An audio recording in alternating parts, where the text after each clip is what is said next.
கிறிஸ்துவுக்குள் பிரியமானவர்களே, கர்த்தரும் இரட்சகருமாய் இயேசுவின் ஈடிய நாமத்தினாலே உங்கள் யாவருக்கும் என் அன்பின் வாழ்த்துக்களை தெரிவித்துக் கொள்கிறேன். தேவனர்லி அப்பம் மினிஸ்ட்ரி சேனல் மூலியமாக உங்களோடு சந்திப்பதில் மிகுந்த மகிழ்ச்சிகிறேன். தினம்தோறும் அதிகாலை வேளையிலே பரிசுத்த வேதாகமத்திலிருந்து ஒரு பகுதி நாம் தியானித்து நம்முடைய குடும்ப பாதுகாப்பிற்காக அபிஷேகங்களை பெற்றுக்கொள்ள, தேவனுடைய கிருபை பெற்றுக்கொள்ள புதிய நாளுக்காக நாம் ஜெபிக்கிறோம்.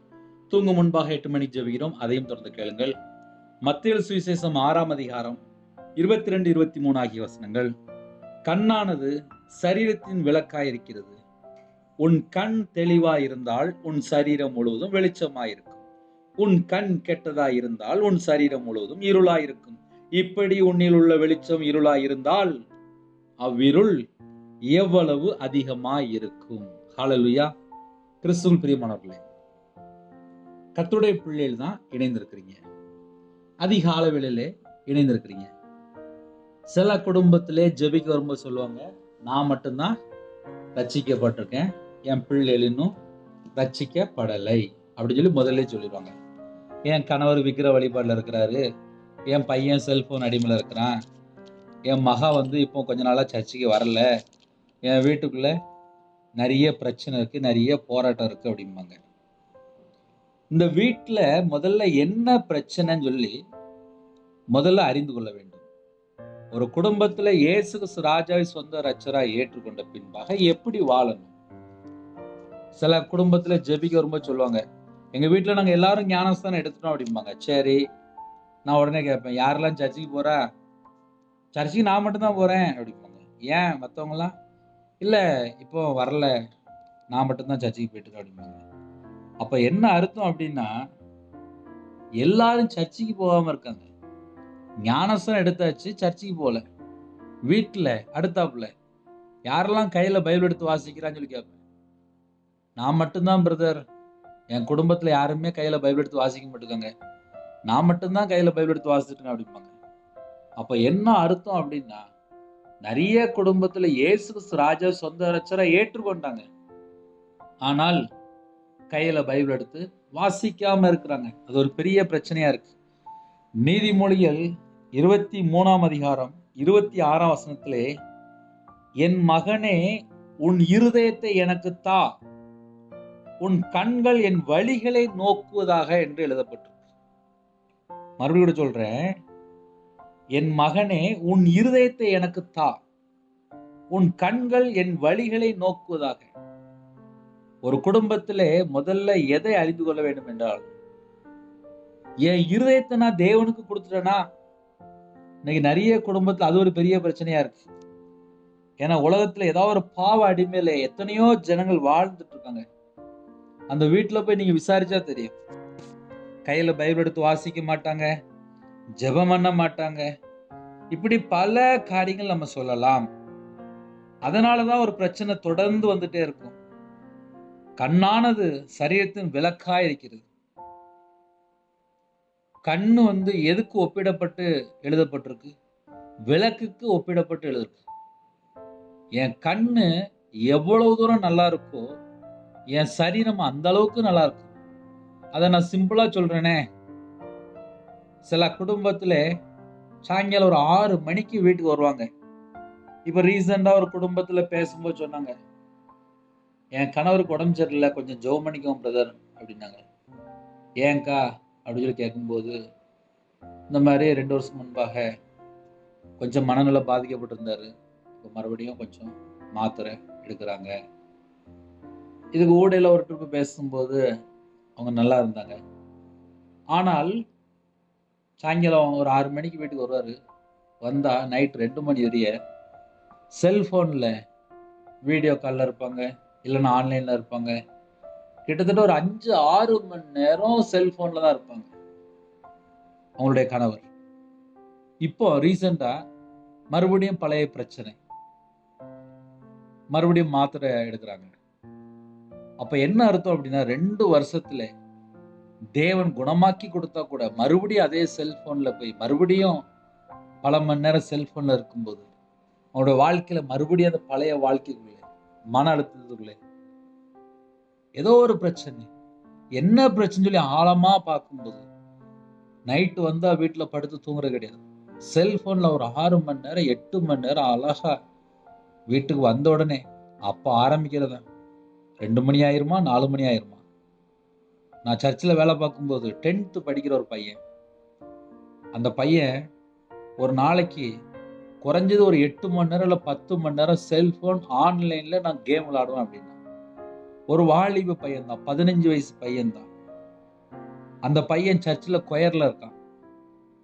இன்னைக்கு நம்ம காலையில் என்ன தெரியுமா யோசிக்கணும்? உங்க வீட்டில் உள்ள பையன், பிள்ளைகள், கணவரா இருக்கலாம், செல்போன்ல மூழ்கி போய் கிடக்குறாங்களா? அதை நம்ம கொஞ்சம் யோசிக்கணும். என் வாழ்க்கையில நான் கர்த்தரை விட்டு தள்ளி போய் வாழ்ந்ததுனாலே உலகத்துல என்னென்ன ஆபத்து இருக்கு என்பதை அறிந்து கொள்ள முடியும். ஏன்னா என் வாழ்க்கையில நைட்டு நான் வீட்டுக்கு வருவேன். வீட்டுக்கு வந்த உடனே டிவி ஆன் பண்ணிட்டு அப்படியே படுத்துருவேன். ஒரு 3 மணி நேரம் 4 மணி நேரம் வீட்டில் படம் பார்த்தேன். அவ்வளோதான். என் வாழ்க்கையில் எல்லாமே நஷ்டமாகி போச்சு. வியாபாரத்தில் இருக்கும்போது நைட்டு வீட்டுக்கு வந்த உடனே கையில் பைபிள் எடுத்து வாசிக்கல, தேவனை தேடலை, அவருடைய சமூகத்தில் காத்திருக்கல, முழங்கால் போட்டு ஜெபம் பண்ணலை. இப்படிலாம் என் வாழ்க்கையில் மிஸ்டேக் இருந்துச்சு. என்னைக்கு தேவனை தேட ஆரம்பித்தனோ அதுக்கப்புறம் தான் உயிர் பிச்சை போட்டார். அதுக்கப்புறம் தான் ஜீவனை தந்தார். என் மகனே உன் இருதயத்தை எனக்கு தா அப்படிங்கிற. இன்னைக்கு நிறைய குடும்பத்துல ஏன் கையில பைபிள் எடுத்து வாசிக்க முடியல அப்படின்னா, இருதயம் வேற எதையோ சார்ந்திருக்கு. நிறைய குடும்பத்துல இருதயம் வேற எதையோ சார்ந்திருக்கு. அதனாலதான் நிறைய குடும்பத்துல கையில பைபிள் எடுத்து வாசிக்க முடியல. உன் கண் கெட்டதா இருந்தால் உன் சரீரம் முழுதும் இருளா இருக்கும் அப்படின்றாரு. வேத வசனம் தெளிவா எழுதப்பட்டிருக்கு. நிறைய குடும்பத்துல என்ன பிரச்சனை? கண்ணு தெளிவா இருந்துச்சு அப்படின்னா சரீரம் முழுதும் வெளிச்சமா இருக்குமா. ஒரு சிம்பிளா சொல்றேனே, ஒரு வீட்டுக்குள்ள நம்ம போறோம், சுவிட்சை ஆன் பண்றோம், அந்த வீடு ஃபுல்லா வெளிச்சமா இருக்கு. ஒரு வீட்டுக்குள்ள போறோம், கரண்ட் இல்லைங்கிறாங்க, அந்த வீடு ஃபுல்லா இருட்டா இருக்கும். கொஞ்ச நேரத்துல வெளியில வந்துருவாங்க, ஏன்னா வீடு இருட்டா இருக்கும். நம்ம சரீரம் வெளிச்சமா இருந்துச்சு அப்படின்னா எந்த ஒரு பிரச்சனையும் வராது. நம்ம சரீரம் இருளா இருந்துச்சு அப்படின்னா அந்த இடத்துல பிசாசு ஆட்டோமேட்டிக்கா வந்துருவான். நம்ம வாழ்க்கையில பிசாசு வரக்கூடாது அப்படின்னா கண்ணு முதல்ல முக்கியம். கண்ணானது சரீரத்தின் விளக்காயிருக்கிறது. இன்னைக்கு நிறைய குடும்பத்திலே பாவம் எப்படி வரும்னு சொல்லி கொஞ்சம் ஆழமா யோசிக்கும் போது, கையில இப்ப செல்போன், இல்ல வீட்டுல டிவி, டேபு, லேப்டாப்பு, நல்லதும் இருக்கு கெட்டதும் இருக்கு. ஒரு மனுஷன் நல்லது பார்க்கறத விட கெட்டது பார்க்குற காரியம் நிறைய இருக்கு. கெட்டது பார்க்கும்போது கண்ணு கெட்டு போயிரும், சரீரம் ஃபுல்லா இருளா மாறிடும். அதுக்கப்புறம் எனக்கு எவனோ மாந்திரியம் பண்ணிட்டான், யாரோ பில்லி சூனியம் பண்ணிட்டான், நான் இதுக்கு முன்னாடி நான் அந்த பாவத்தில் இருந்தேன், எனக்கு அந்த பிரச்சனையா இந்த பிரச்சனையா, எனக்கு என்ன பிரச்சனை சொல்லி தெரியல அப்படிம்பாங்க. ஆனால் அவங்க பார்த்தா செல்ஃபோனில் பார்த்தா ஒரு 5 மணி நேரம் 6 மணி நேரம் தேவையில்லாமல் படம் பார்க்குறது, நாடகம் பார்க்குறது, தேவையில்லாமல் இஷ்டம் போல் கேம் விளையாடுறது, இஷ்டம் போல். ரீசெண்டாக போன வாரம் ஒரு திருமணத்துக்காக போயிருந்தேன். அந்த குடும்பத்துக்கு போகும்போது அவங்க வீட்டில் ஒரு கம்ப்ளைண்ட் வந்துச்சு. திருமணத்திற்காக 50,000 வச்சுருந்தேன், என் பையன் ஆன்லைனில் கேம் விளாண்டுட்டான், 50,000 நெட்டில் போயிட்டு, அவ்வளோதான், ஆன்லைனில் கேமில் போயிட்டு. ஒரு குடும்பத்தில் போன வாரம் உள்ள ரிப்போர்ட். அப்போ என்ன நடக்கு அப்படின்னா, ஒரு வாலிப பையன்தான், கையில் பைபிள் எடுத்து வாசிக்கல, சர்ச்சுக்கு போகிற பையன்தான், ஞானஸ்தானம் எடுத்த பையன்தான், நல்ல பையன்தான். ஆனால் கையில் செல்ஃபோன் மட்டும்தான் இருக்கு. அந்த செல்ஃபோன் மூலியமா ஆன்லைனில் பணம் கட்டி 50,000 ரூபா கேமில் அழிச்சிருக்கான். அப்போ என்ன அர்த்தம் அப்படின்னா, கண்ணு வெளிச்சமாக இருந்துச்சு அப்படின்னா அந்த பையனுடைய வாழ்க்கை ஃபுல்லாக வெளிச்சமாக இருக்கும். 50,000 ரூபா ஆன்லைனில் போன உடனே உட்காந்து அழுறான், ஐயோ போயிட்டுன்னு சொல்லி உட்காந்து அழுறான். போன வாரம் நடந்த ரிப்போர்ட். அப்போ என்ன அர்த்தம் அப்படின்னா, என் மகனே உன் இருதயத்தை எனக்கு தா. ஒரு வாலிப பையன் எதில் போய் விளையாடுறான்? ஆன்லைனில் போய் கேம் விளையாடுறான், பணம் கட்டி விளையாடுறான், 50,000 ரூபா கட்டி விளையாடுறான். அந்த குடும்பத்தில் போன வாரம் ஃபுல்லாக ஒரே பிரச்சனை, கல்யாணத்துக்காக உள்ள பணத்தை எடுத்து செலவு பண்ணிட்டான். அப்போ என்ன அர்த்தம் அப்படின்னா, ஒரு வாலிப பையன் தான் இருதயத்தை எதில் கொண்டு வச்சிருக்கான்? ஆன்லைன் கேமில் கொண்டு வச்சிருக்கான். சில குடும்பத்தில் இருதயத்தை எதில் கொண்டு வச்சிருக்காங்க? ஒரு பெண் விஷயத்தில், ஒரு விபச்சார விஷயத்தில், அசுத்தமான விஷயத்திலே, துரிச்சையிலே, உலகத்துல ஏதாவது இச்சையான காரியத்திலே அவங்க இருதயம் எதை சார்ந்து இருக்கோ அவங்களோட வாழ்க்கை ஃபுல்லா கம்ப்ளைண்ட் ஆயிரும். என் மகனே உன் இருதயத்தை எனக்கு தா அப்படிங்கார். உன் கண்கள் என் வழிகளை நோக்குவதாக. வேத வசனம் தெளிவா எழுதப்பட்டிருக்கு. உன் கண்கள் என் வழிகளை நோக்குவதாக. அப்போ கண்ணு இருக்கு, அந்த கண் என்ன செய்யணுமா? என் வழிகளை நோக்குவதாக. அப்படி இருந்துச்சுன்னா எந்த கம்ப்ளைண்ட் வராது. நிறைய குடும்பத்துல என்ன பிரச்சனை வருது அப்படின்னு சொல்லி பார்க்கும்போது, நம்ம கண்ணுனால உலகத்துல என்னென்ன காரியத்திலே நம்ம சிக்கி கொள்றோமோ அதுக்கப்புறம் தான் நம்மளுடைய முழு சரீரமும் இருளா மாறுது. ஏன்னா என் வாழ்க்கையில நான் பாதிக்கப்பட்டிருக்கேன், நான் சொல்ல முடியும். உன் கண்கள் என் வழிகளை நோக்குவதாக. எனக்கு கண்ணு இருக்கு, அந்த கண்ணை வச்சு நான் என்ன செய்யணும் அப்படின்னா அவருடைய வழி என்ன அப்படின்னு சொல்லி நான் தெரிந்து கொள்ளணும். ஏசு சொன்னாரு, நானே வழி, நானே சத்தியம், நானே ஜீவனம் என்று சொன்னார். அப்ப நம்ம எந்த வழியில போகணும்? சத்தியத்துல நடக்கணும். சத்தியத்துல நடக்கும்போது நம்ம வாழ்க்கை முழுவதும் வெளிச்சமா இருக்கும். இன்னைக்கு நிறைய குடும்பத்துல என்ன பிரச்சனை சொல்லி பார்க்கும்போது, சரீரத்திலே பல காரியத்துல சிக்கி கொள்றாங்க. அதுக்கு மூல காரணம் என்ன சொல்லி பார்க்கணும்? இந்த கண்ணு. காலையில தூங்கி எந்திரிச்ச உடனே எல்லாம் ரெடி பண்ணிட்டு வெளியில போயிடுவாங்க. இஷ்டம் போல பார்ப்பாங்க, இஷ்டம் போல பேசுவாங்க, இஷ்டம் போல, அதுக்கப்புறம் எல்லாமே இஷ்டம் போல. லாஸ்ட் பார்த்தா முழு சரீரமும் தீட்டு, முழு சரீரமும் இருள், முழு சரீரமும் கர்த்தரை விட்டு தள்ளி போனதுக்கு அப்புறம் அந்தகார இருள்னாலே பாதிக்கப்படுறாங்க. அப்ப கண்ணு தெளிவா இருந்துச்சு அப்படின்னா முழு சரீரமும் பாதுகாக்கப்படுது. ஒரு சிம்பிளா சொல்றேனே, வண்டி ஓட்டுறேன், வண்டி ஓட்டும் போது ஒரு ஆக்சிடென்ட் ஆயிட்டு. எப்படி ஆயிட்டுன்னு சொல்லி கேட்கும்போது, நான் இந்த பக்கம் பார்த்துட்டேன், அந்த பக்கம் பார்த்துட்டேன், முன்னாடி வந்து பார்க்கல அப்படிம்பாங்க. அப்போ ஒரு ஆக்சிடென்ட் வரும்போது ஏன் நடந்துச்சு சொல்லி பார்க்கும்போது ஏதோ ஒரு காரியம். அப்ப நம்ம பார்த்து நிதானமா போகும்போது எந்த ஒரு ஆக்சிடென்ட் ஆகுது.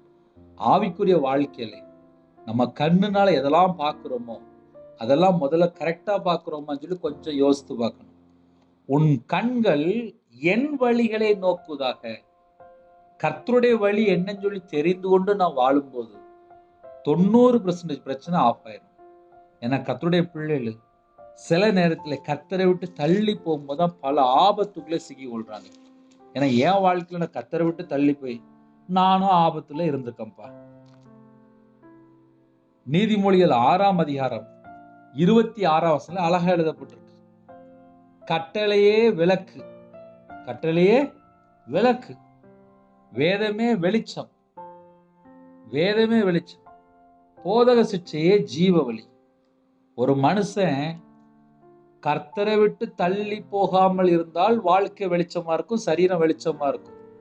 இன்னைக்கு நிறைய குடும்பத்துல என்ன பிரச்சனை சொல்லி பார்க்கும்போது கர்த்தருடைய வார்த்தையை விட்டு விலகும் போதுதான் ஆபத்துக்குள்ள போய் சிக்கி கொள்றாங்க. கண்ணானனு சரீரத்தின் விளக்கா இருக்கு. உன் கண் தெளிவா இருந்தால் உன் சரீரம் முழுவதும் வெளிச்சமா இருக்கும். நம்முடைய முழு சரீரமும் வெளிச்சமா இருக்கணுமா? நம்ம கண்ணுனால எதை பார்க்கணும்? அழகா சொல்லிட்டாரு நீதிமொழிகள்ல, கட்டளை தான்ப்பா விளக்கு, வேதம் தான்ப்பா வெளிச்சம். நம்ம கையில இருக்க பைபிள் தான் நமக்கு வெளிச்சம். அந்த வெளிச்சத்தின்படி நம்ம நடக்கும்போது அது ஜீவ வழியில போய் முடியுது, ஜீவன்ல போய் முடியுது, நேர நித்திய ஜீவனுக்குள்ள போக முடியும். போதக சிக்ஷையே ஜீவ வழி.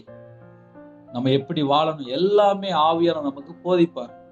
உன் கண்கள் வெளிச்சமா இருந்துச்சு அப்படின்னா வாழ்க்கை ஃபுல்லா எல்லாமே, சரீரம் ஃபுல்லா எல்லாமே.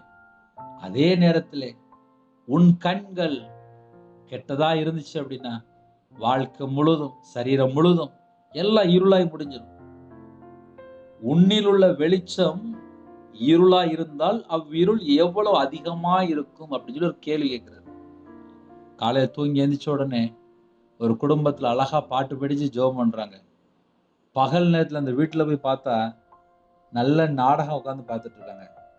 சாயங்காலம் போய் பார்த்தா சாயங்காலமும் நாடகம் தான் பார்த்துட்டு இருக்காங்க.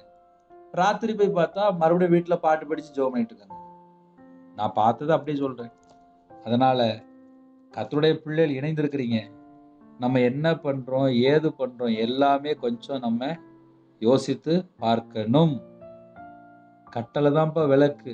நமக்கு எழுதி கையில கொடுத்துட்டாரு. எப்படி எப்படி வாழணும், என்னென்ன செய்யணும் எல்லாம் எழுதி கையில கொடுத்தாரு. பரிசுத்த வேதாந்தத்தை நம்ம கையில தந்துட்டாரு. வேதமே வெளிச்சம்மா. நம்ம கையில பைபிள் இருந்துச்சா நம்ம வாழ்க்கை எப்படி இருக்கும்? இன்னைக்கு நிறைய குடும்பத்துல கையில பைபிள் எடுத்து வாசிக்கிறதே இல்ல. அதான் பிரச்சனை. நிறைய வீட்டுல பைபிளே இல்ல. ஒரு குடும்பத்துல ஒரு பிள்ளை வெளிநாட்டுல இருந்துச்சு. பிறந்ததுல இருந்தே கிறிஸ்டியன் தான். பிறந்ததுல இருந்தே சர்ச்சுக்கு போற பிள்ளை தான். வாலிப பிள்ளை தான். வெளிநாட்டுல வேலைக்கு போயிட்டு.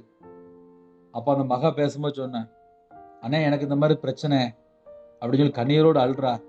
நான் சொன்னேன், நீ யாருமா அப்படின்னு சொல்லி கேட்டேன். நான் கிறிஸ்டியன் தாம்னே. எப்படி மாட்டிக்கிட்ட? இந்த மாதிரி அந்த இடத்துல நான் மாட்டிக்கிட்டேன்னே. சரி, வெளிநாட்டுல தானே இருக்க? அம்மா இருக்கேன்.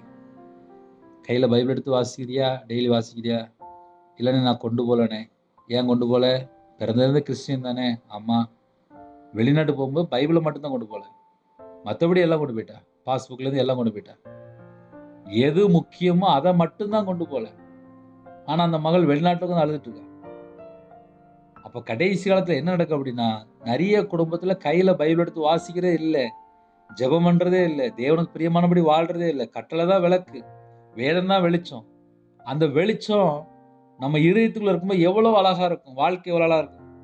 வேதம் அழகா எழுதப்பட்டிருக்கு. அதனால யாரும் எங்கேயும் தப்பிச்சுலாம் ஓட முடியாது. நிறைய குடும்பத்திலே இஷ்டம் போல வாழ்றாங்க. அதனாலதான் பல ஆபத்து. அதிகாலை வேளை இணைந்திருக்கிறீங்களா? என் மகனே உன் இருதயத்தை எனக்கு தா, உன் கண்கள் என் வழிகளை நோக்குவதாக. கர்த்தருடைய வார்த்தையின்படி நம்ம வாழ்க்கை இருந்துச்சுன்னா நம்ம வாழ்க்கை வெளிச்சமா இருக்கும்.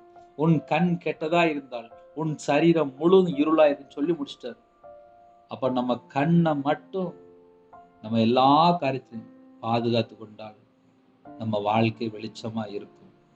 உன் கண் கெட்டதா இருந்தால் உன் சரீரம் முழுதும் இருளாயிருக்கும். முழு சரீரம் எப்படி இருளாகுது அப்படின்னு சொல்லி பார்க்கும்போது கண், இந்த கண்ணுனால என்னெல்லாம் பார்க்கிறோமோ, இச்சையான காரியம் பார்த்தா சரீரம் ஃபுல்லா இருளாயிரும். ஏன்னா நிறைய குடும்பத்துல உலக இச்சையில மூழ்கி போய் கிடப்பாங்க. அது நாடகம் பார்க்கலாம், படம் பார்க்கலாம், தேவையில்லாத வீடியோ பார்க்கலாம், தேவையில்லாத இப்ப வெப்சைட் இருக்கு. சில குடும்பத்துல பணம் கட்டி தேவையில்லாத ஆப்புக்குள்ள போய் லாக் ஆயிடுறாங்க. நிறைய குடும்பத்துல செல்போன்ல மூழ்கி போய் கிடக்குறாங்க, தேவையில்லாத வீடியோ பார்க்கறது. வேதம் தெளிவா எழுதப்பட்டிருக்கு, கண்ணானது சரீரத்தின் விளக்க. அப்ப என் கண்ணு எப்படின்னா விளக்குக்கு ஒப்பிடப்பட்டு எழுதப்பட்டிருக்கு. என் கண்ணுனால நான் தேவையில்லாம என்னெல்லாம் இருளான காரியத்தை பார்க்கிறனோ, அசுத்தமான காரியத்தை பார்க்கிறனோ, அருவருப்பான காரியத்தை பார்க்கிறனோ, தீட்டான காரியத்தை பார்க்கிறனோ, இச்சையான காரியத்தை பார்க்கிறனோ, என் முழு சரீரம் ஃபுல்லா இருளா மாறிடுது. என் கண்ணுனால வெளிச்சமான காரியம், வேத வசனம் வெளிச்சம் என்று எழுதப்பட்டிருக்கு. இரவும் போலமா வேதத்தை தியானித்தால் நம்ம வாழ்க்கை நல்லா இருக்கும். அதனால யாரெல்லாம் காலைவேளை இணைந்திருக்கிறீங்களோ கையில முதல்ல பைபிள் எடுத்து வாசிங்க. என் வாழ்க்கையிலே நானும் சராசரி மனுஷன்தான். கையில பைபிள் எடுத்து வாசிக்கும் போது வசனத்தின் மூலியமா ஆவியானவர் பேச ஆரம்பித்தார். அதுக்கப்புறம் தான் மனம் திரும்ப ஆரம்பித்தேன். கையில பைபிள் எடுத்து வாசித்தேன். இன்னைக்கு நிறைய குடும்பத்திலே என்ன பிரச்சனை யோசிக்கிறோம். கையில பைபிள் எடுத்து வாசிக்க மாட்டேங்காங்க. உன் கண் நேராய் நோக்க கடவுள் என்று வேதம் சொல்கிறது. நேரா பார்க்கணுமா?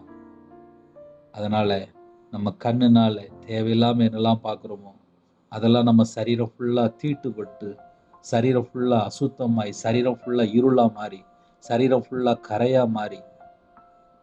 அதனால நம்ம சரீரம் எப்படி இருக்கு? கண்ணானது சரீரத்தின் விளக்கு. அழகா சொல்லிட்டார், உன் கண் தெளிவா இருக்கா, உன் சரீரம் முழுதும் வெளிச்சமா இருக்கும். உன் கண் கெட்டதா இருந்தால், கண்ணு கெட்டதா இருந்தால், அந்த வேர்டை நீங்க நல்லா நோட் பண்ணணும். என் கண்ணு கெட்டதா இருக்கு. என் கண்ணு கெட்டதா இருந்துச்சு அப்படின்னா என் முழு சரீரமும் கெட்டு போயிட்டுன்னு அர்த்தம். என் கண்ணு நல்ல கண்ணா இருந்துச்சு அப்படின்னா என் முழு சரீரமும் நல்லதா இருக்குன்னு அர்த்தம். அப்ப கண்ணு கெட்ட கண்ணா நல்ல கண்ணா? கெட்ட கண்ணா இருந்துச்சுன்னா முழு சரீரமும் கெட்டு போயிட்டுன்னு அர்த்தம். என் கண்ணு நல்லா இருந்துச்சு அப்படின்னா முழு சரீரமும் நல்லா இருக்குன்னு அர்த்தம். இதான் இன்னைக்குள்ள செய்தி. அதனால எல்லாருடைய கையிலையும் செல்போன் இருக்கு, எல்லா வீட்லையும் டிவி இருக்கு, நிறைய வீட்டில் டேப் இருக்கு, நிறைய வீட்டில் லேப்டாப் இருக்கு.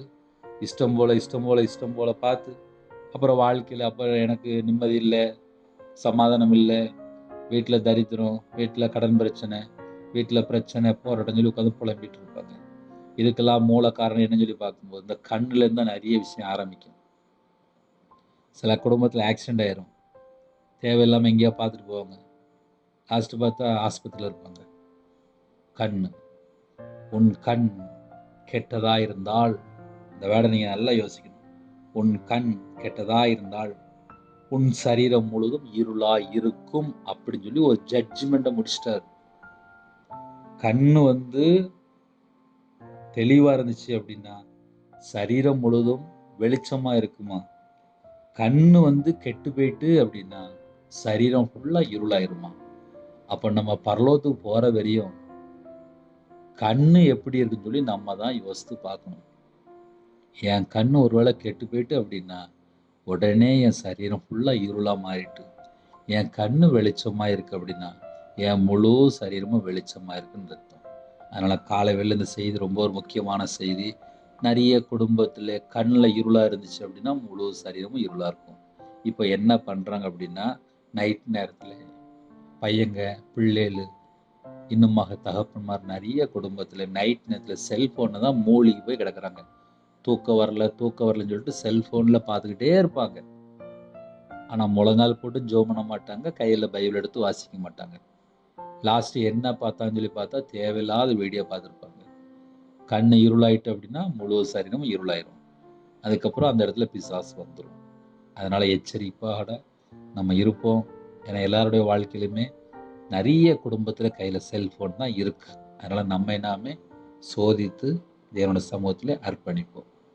கண்களை மூடி நாம் ஜெபம் செய்வோம். கிருபை மகிமை நிறைந்த பரிசுத்தமுள்ள நல்ல தகப்பனே, உம்மை நன்றியோடு துதிக்கிறோம் சொல்கிறோம்ப்பா.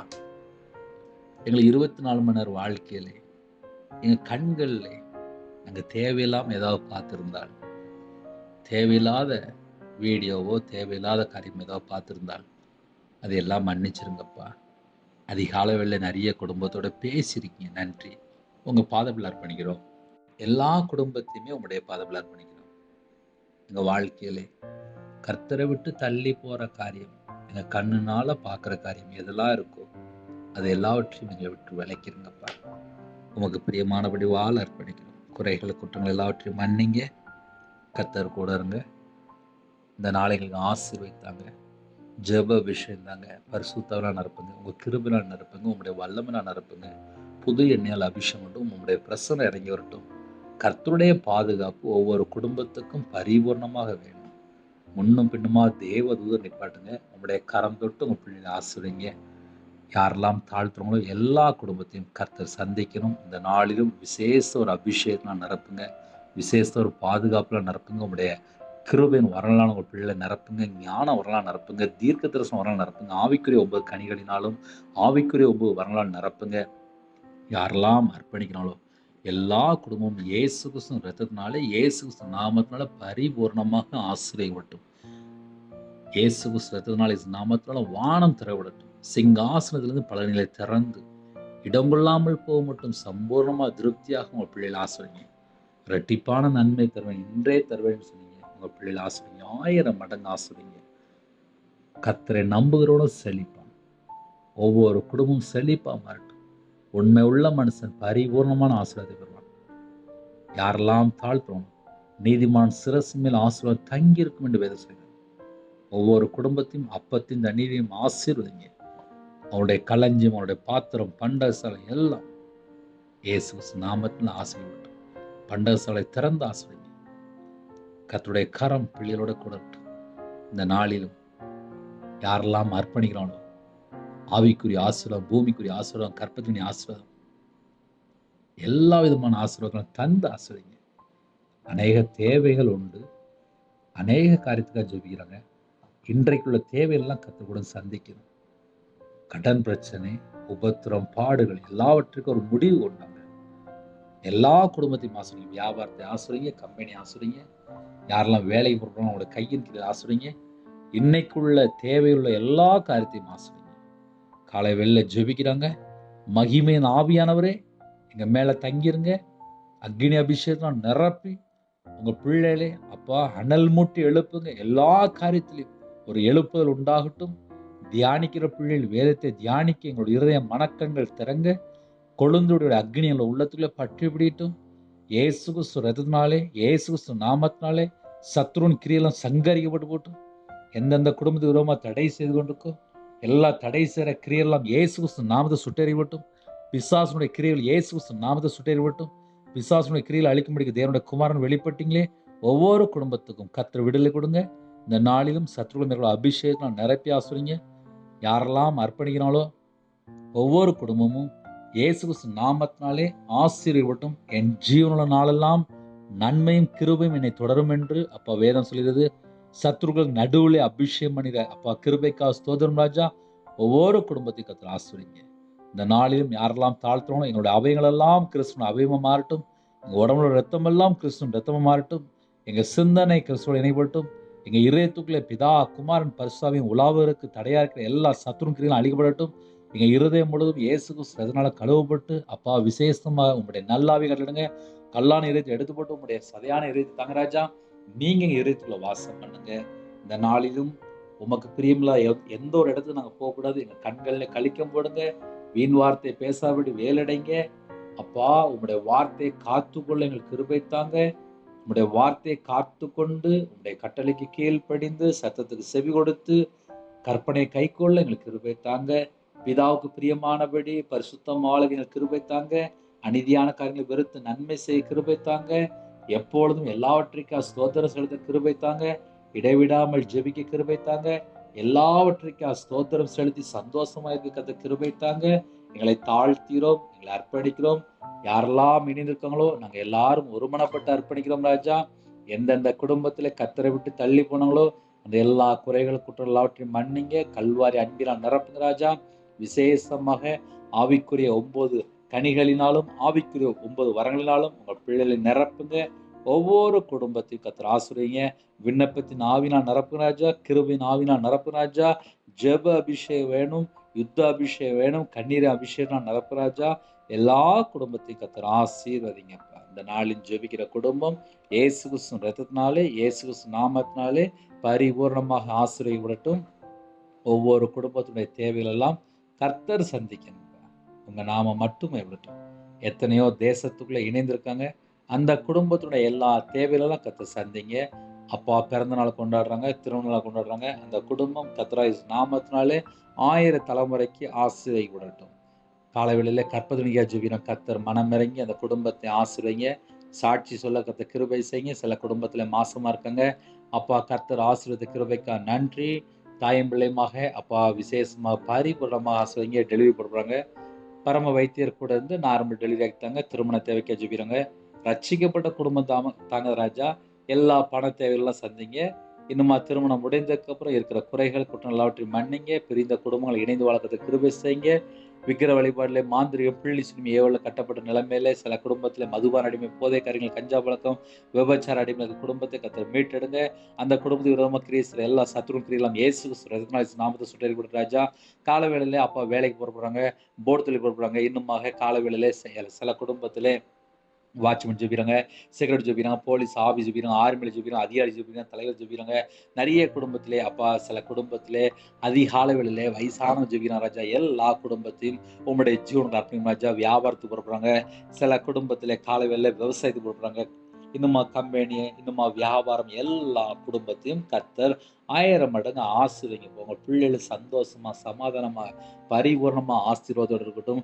வேலைக்கு புறப்படுற இடத்துல நிறைய பிரச்சனைகள், வியாபாரத்துல பிரச்சனைகள், கம்பெனில நிறைய இடத்துல பிரச்சனைகள், சில குடும்பத்துல பஸ்ல போறாங்க, கார்ல போறாங்க, ட்ரெயின்ல போறாங்க. அங்க இருக்கிற பிரச்சனைகள் எல்லாவற்றையும் நீக்கி உங்க பிள்ளைகளுக்கு பாதுகாப்பு தாங்க. சில குடும்பத்துல ஹாஸ்பிட்டல் அவசர சிகிச்சையில் இருக்குங்க. அந்த இடத்துல விசேஷமா கர்த்தர் என்னன்னு சொல்லி பார்க்கணும்ப்பா. அப்போ அவங்க பிள்ளைகளோட பலவீனத்துல நீக்கித்தாங்க. பரிபூர்ணமா சுகம் தாங்க, தீர்காயுசு தாங்க. சரீரத்துல என்னென்ன பலவீனத்தில் இருக்காங்களோ எல்லா பலவீனத்திலும் நீக்கி உம்முடைய தலைமுள்ள கரத்தினால தொட்டு சுகமாக்கித்தாங்க. ஒவ்வொரு குடும்பத்தையும் கர்த்தர் பரிபூர்ணமா சுகமாக்கித்தாங்க. சில குடும்பத்துல படிக்கிற பிள்ளைகள் ஜெபிக்கிறாங்கப்பா. படிக்கிற பிள்ளைகளை கர்த்தர் கறந்துட்டு ஆசீர்வதிங்க. காலேஜ் படிக்கிறாங்க, ஹாஸ்டல் இருக்காங்க, டாக்டர் படிக்கிறாங்க. இன்னுமாக அப்பா கவர்மெண்ட் எக்ஸாம் எழுதிக்காங்க. எல்லா குடும்பத்தையுமே உங்களுடைய கரத்துல அர்ப்பணிக்கிறோம் ராஜா. கவர்மெண்ட் வேலைக்காக வெயிட்டிங்ல இருக்காங்க, வெளிநாட்டு போறதுக்காக வெயிட்டிங்ல இருக்காங்க, மற்ற வேலைக்காக வெயிட்டிங்ல இருக்காங்க. புதுசா தொழில் பண்ணலாம், புதுசா வண்டி வாங்கலாம், புதுசா வீடு கட்டலாம்னு சொல்லி எத்தனையோ ஆசைப்படுறாங்கப்பா. கர்த்தர் ஒவ்வொரு குடும்பத்தையும் பிரத்யட்சமா ஆசீர்வதிங்க. தேவன் அருளிய அப்பம் பிரேயர் மினிஸ்டர்ல உங்களுடைய கரத்தில் அப்படிங்கும் ஒவ்வொரு குடும்பத்தையும் கத்த ஆசிரியங்க. எந்த நாட்டுக்குள்ள எந்த சூழ்நிலை இருக்காங்களோ அந்த குடும்பத்தை கத்த சந்திக்க வேண்டும். அவங்க இருக்கிற இடத்துல சம்பூர்ணமா திருப்தியாக ஆசிரியங்க ராஜா. வெளிநாட்டில் இருக்கிற ஒவ்வொரு குடும்பத்தையும் கத்த ஆசிரியங்க. சில தேசத்துக்குள்ளே தனிமையில் இருக்காங்க, கணவர் பேசாம இருக்காங்க. சில தேசத்துக்குள்ளே வேலையில கஷ்டமா இருக்கு, சம்பளம் வராம இருக்கு, பல உபத்திரத்திலே அப்பா ஜெபிக்கலாம். எல்லா தேச ஜனங்களையும் உங்களுடைய கரத்தில் அப்படிங்கும். காலை வேளையில யாரெல்லாம் இணைந்திருக்காங்களோ அவங்களுடைய தேவைகள் எல்லாம் கத்த சந்திங்க ராஜா. இந்த நாளுக்குள்ள எல்லா உபத்திரத்திலும் கத்த மாட்டித்தாங்க. உங்க பிள்ளைகளோட நீங்க புறப்பட்டு போங்க. அவங்களுடைய தேவைகள் எல்லாம் கத்த சந்திங்க ராஜா. படுத்த படுக்கையில சில குடும்பத்திலே அப்பா முடக்கம் சொன்னாங்க, சில குடும்பத்துல படுத்த படுக்கையில இருக்காங்க, வயசாயிட்டு பலவீனத்தோடு இருக்காங்க, சில குடும்பத்துல கண்ணீரோடு ஜிபிறாங்க, விதவியா இருக்காங்க, திக்கற்ற பிள்ளையா இருக்காங்க, தனிமையில இருக்காங்க. நிறைய குடும்பத்திலே பல உபத்திரத்தின் மத்தியில் ஜெபிக்கிறாங்க. அந்த குடும்பத்தை கத்த சந்திக்க வேண்டும். பரிபூர்ணமா சுகமாக்கித்தாங்க, பரிபூர்ணமா விடுத்தாங்க. எந்த குடும்பத்திலே அப்பா பல நெருக்கப்பட்ட சூழ்நிலை அவமானத்தை நிந்தையோடு அவமானத்தோடு வாழ்றாங்களோ அந்த குடும்பத்தை கத்த தூக்கி எடுங்க. உம்முடைய கரத்துல ஒவ்வொரு குடும்பத்தையும் அர்ப்பணிக்கிறோம். பரிசுத்தவான்கள் ஜெபிக்கிறாங்க, மிஷனரி ஊழியத்துக்கு புறப்படுறாங்க, சில குடும்பத்திலே மற்ற வேலைக்காக புறப்படுறாங்க ராஜா. எத்தனையோ குடும்பத்திலே காலை வேலையில புறப்படுறாங்க. எல்லா குடும்பத்தையுமே கத்த பொறுப்படுத்துங்க. உங்க நாம மட்டும் விடட்டும். உம்முடைய ஜீவனுக்களே அப்பா எங்களுடைய ஆவி, ஆத்மா, சரீரம், சிந்தனை, நினைவு எல்லாவற்றையும் அர்ப்பணிக்கிறோம். இந்த நாளை காண செய்த கிருபைக்காக நன்றி. இணைந்திருக்கிற எல்லா குடும்பத்துக்காக அப்பா உம்முடைய பாதங்களை அர்ப்பணித்து கெஞ்சி கேட்கிறோம்ப்பா. எல்லா குடும்பத்தையும் கத்தர் ஆசிரியங்க. உண்மை நன்றியோடு துதிக்கிறோம் ஸ்துதிக்கிறோம் ராஜா. அந்த நாளிலும் எல்லா குடும்பத்தையும் விசேஷமா கத்தர் 1000 மடங்கு ஆசீர்வதித்து கொடுங்க. உங்க நாம மட்டும் விடட்டும். உங்களுடைய கரத்துல தாழ்த்தி விடுறோம். துதி கன மகிமை எல்லாம் ஒருவருக்கு செலுத்துகிறோம். இயேசு கிறிஸ்துவின் பிதாவே ஆமென்.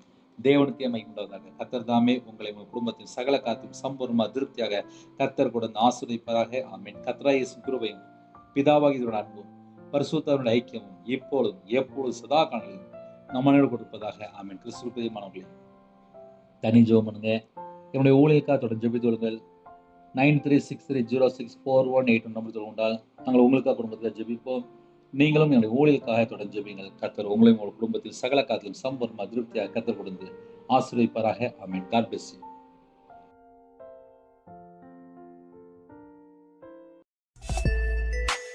Thanks for watching. Please subscribe our channel.